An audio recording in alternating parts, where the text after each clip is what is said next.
Hello mga kahamis! Samahan niyo ako habang ginagawa natin itong napakagandang cherry vintage cake. Ipapakita ko sa inyo step by step at mga piping tips na gamit kung paano natin mabubuo ang eleganteng design na ito. Kaya tara, simulan na natin! Mag-frosting muna tayo ng cake. Ang gamit pa rin nating icing ay ang Whippet Classic from Bakersfield. Masarap na, madali pang i-work. Siguraduhin nating pantay ang paglalagay ng icing sa buong cake para mas madali itong pakinisin.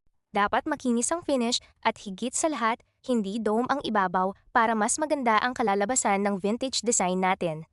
Ngayon naman, pakikinisin na natin ang cake gamit itong gray scraper. Kapag may napansin kayong mga bubbles o hindi pantay na bahagi ng icing, huwag lang basta i-scrape. Tanggalin muna ang mga imperfections, saka lagyan ulit ng kaunting icing hanggang maging pantay at super kinis ang finish ng cake. O ayan na nga mga kahamis, malapit na tayong matapos. Tingnan nyo lang kung paano ko ito pinapakinis. Kailangan lang talaga ng konting pasensya at huwag magmadali. Ako kasi, hindi ako madaling makontento kapag may nakikita pa akong hindi pantay o hindi malinis. Kaya inuulit-ulit ko talaga ang pagkinis hanggang sa makuha ko ang finish na gusto ko at talagang satisfied ako sa magiging output. At dito, nagmamarking na ako para sa exact location kung saan ko ilalagay ang mga design ng cake. Importante na chilled na ang icing o malamig na ang cake bago mag-pipe para mas stiff at mas defined ang mga edges. Mas malinis tingnan ang design at hindi siya magmumukhang natutunaw habang ginagawa. At ayan na, dahan-dahan ko nang pinipipe ang design ng cake. Ang technique na ito ay tinatawag na lambeth piping o overpiping technique, kung saan pa isa-isang inilalagay ang bawat detail para makuha ang eleganteng at vintage na look ng cake. Dapat steady lang ang pressure sa piping bag at huwag magmadali para pantay-pantay ang bawat design.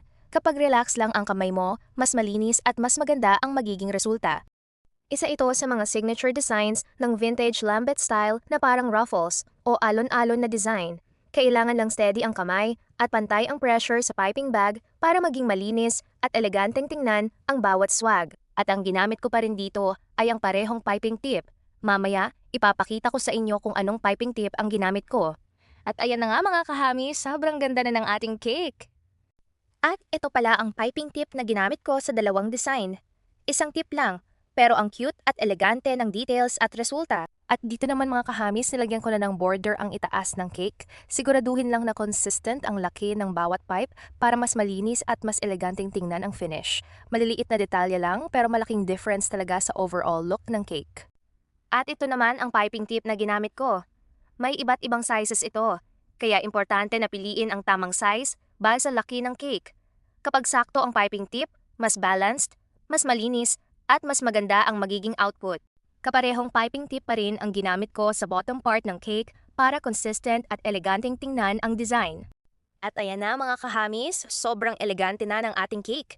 Pero para sa akin, ang pinaka-challenging na part ay ang paglalagay ng dedication.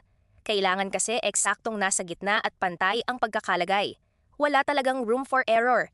Dahil kapag nagkamali ka, uulitin mo talaga hanggang maging perfect ang pagkakasulat.